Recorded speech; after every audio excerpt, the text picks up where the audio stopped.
ikintu twari turimo guhugurwaho ni gahunda mpinduramikorere igamije guteza imbere ubushobozi bwo gusoma no kwandika ururimi rw'ikinyarwanda.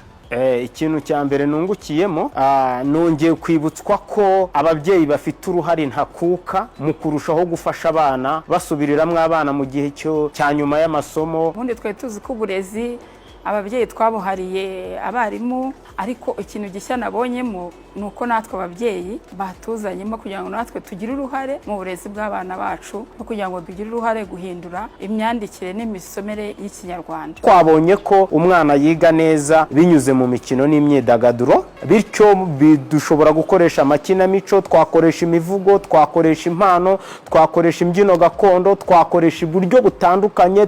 Turasaba ababyeyi kwegera ubuyobozi bw'ishuri bakatuba bugufi. Ibindi biroroshye kandi birashoboka. Tugiye guhindura uburyo twasomeshagamo abanyeshuri kugira ngo bamenye gusoma kurushaho. Turabatiza ibitabo, tubamenyeshe ko gusoma bitabera ku ishuri gusa, nubwo ku ishuri bazahasomera ariko bazajya bagera no mu rugo nabwo basome. Tuzigisha ababyeyi uko bakwiye gufasha abana, tuzigisha abarimu, tuzaba twabahuguye bamenye ibyo bashobora gukora. Tuzakoresha amarushanwa atandukanye, tugiye kugira intero dushyiraho ku bigo byacu by'amashuri zigamije kumvikanisha ikinyarwanda, ururimi rwacu, agaciro kacu, iterambere ry'igihugu cyacu. Tugiye kuzagaragariza abana mu by'ukuri ko uwamenye ikinyarwanda bimufasha kumenya neza n'andi masomo akaba ashobora gutsinda. Tugiye gufasha abarimu kuzajya bafasha abana neza kurusha uko bari basanzwe babikora mu kugira ngo abana bakunde ururimi rw'ikinyarwanda. Komite y'ababyeyi nifatanyije n'abarimu tugiye kugenda twigishe abarimu, tubigisha ibyo twize, dukoresha ari amatekinika yose kugira ngo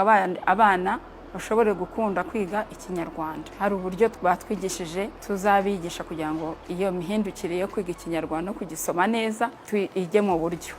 Tuzifashisha amashusho, tuzifashisha amasiroga, tuzifashisha uturirimbo, abana bakunda kuririmba, utuntu dushobora kubateramo imbaraga zo kugira ngo bakurikire kwiga neza ururimi rw'ikinyarwanda. Bigiye gufasha abarimu kwigisha neza, kunoza imyigishirize y'ururimi rw'ikinyarwanda, uburyo abana bazatsinda neza ururimi rw'ikinyarwanda bakamenya gusoma no kwandika no kuvuga neza ikinyarwanda. Bizanyura mu kuba twebwe abahugurwaga, njyewe n'umuyobozi wa komite y'ababyeyi, tugiye natwe guhugura abandi bo muri komite nyobozi y'ishuri, abarimu bo mu mashuri y'incuke, abarimu b'ikinyarwanda bo mu cyiciro cya mbere cy'amashuri abanza, ndetse tukazanaganiriza abarimu muri rusange n'ababyeyi muri rusange kuri icyo kigo cyacu gahunda dufite igamije guteza imbere gusoma, kwandika no kuvuga neza ururimi rw'ikinyarwanda. Abarimu nabo icyo nabasaba ni uko bagomba kumenya ko uru rurimi rwacu rw'ikinyarwanda ari umurage twarazwe n'abakurambere, bityo ntabwo kuvuga izindi ndimi umuntu azivangavanga aricyo kigaragaza ko umuntu yize cyane amashuri menshi. Niba ari umwanya wo kwigisha ikinyarwanda birakwiye ko bakoresha ikinyarwanda cy'umwimerere.